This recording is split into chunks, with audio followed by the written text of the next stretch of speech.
Aisyah lahir di sebuah desa kecil yang bahkan jarang muncul di peta. Rumahnya berdinding anyaman bambu, atapnya bocor di banyak sisi. Setiap hujan turun, ibunya selalu memindahkan ember dari satu sudut ke sudut lain. Ayahnya dulu petani kuat. Kini hanya tubuh kurus terbaring di tikar.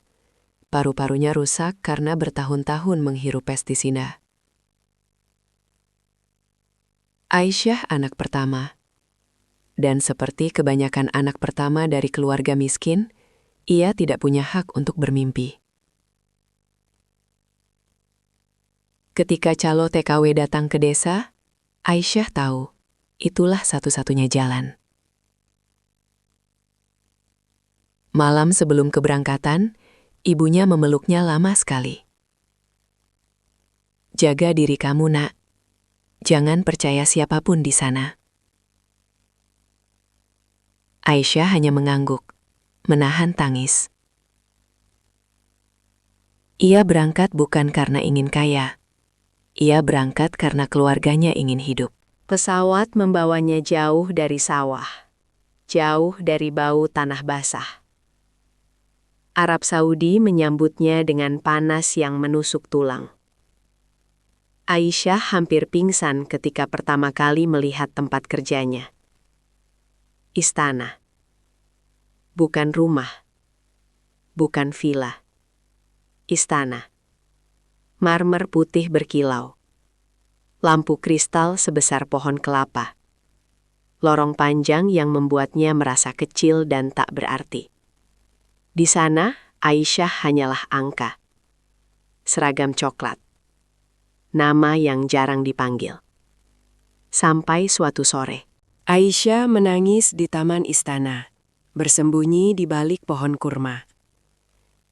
Tangis yang ia tahan sejak meninggalkan Indonesia akhirnya pecah. Apa yang membuatmu menangis? Suara itu membuatnya terkejut. Seorang pria berdiri di hadapannya. Jubah putih bersih, wajah tampan namun lelah. Ia tidak tahu saat itu bahwa pria itu adalah Pangeran Khalid, pewaris keluarga kerajaan. "Maaf tuanku." Aisyah langsung menunduk. Namun Khalid tidak marah. Ia justru duduk di bangku taman. "Aku jarang melihat orang yang menangis jujur di tempat ini." Sejak hari itu, Khalid sering datang ke taman. Mereka berbicara tentang hal-hal kecil. Desa, hujan, rindu rumah. Aisyah tak pernah meminta apapun. Dan justru itulah yang membuat Khalid jatuh cinta.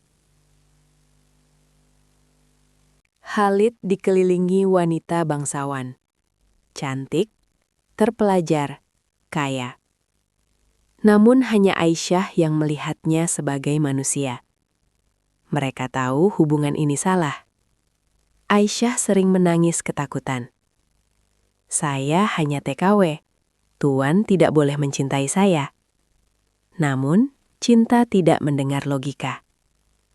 Malam-malam rahasia mereka dipenuhi bisikan dan janji yang tak pernah diucapkan keras-keras. Hingga takdir mengambil alih. Tes kehamilan itu jatuh dari tangan Aisyah. 2 garis. Ia hamil. Dunia seakan berhenti berputar. Khalid memeluknya dengan wajah pucat. "Aku akan bertanggung jawab," katanya. "Tapi keluargaku, mereka tidak akan membiarkanmu hidup di sini." Dan benar, kabar itu bocor. Aisyah dituduh menggoda pangeran. Dituduh menjebak demi uang. Tak ada yang mau mendengar penjelasannya. Suatu malam, ia diantar ke bandara. Tanpa uang, tanpa perlindungan, dengan perut mengandung anak kerajaan. Khalid tidak datang. Ia dikurung oleh keluarganya. pesawat lepas landas, dan cinta itu terkubur di langit Arab. Desa menyambut Aisyah dengan tatapan tajam. Pulang-pulang hamil. Katanya kerja, ternyata zina. Ibunya menangis setiap malam. Ayahnya meninggal tanpa sempat tahu siapa ayah cucunya. Aisyah melahirkan seorang bayi laki-laki. Ia menamainya Ammar.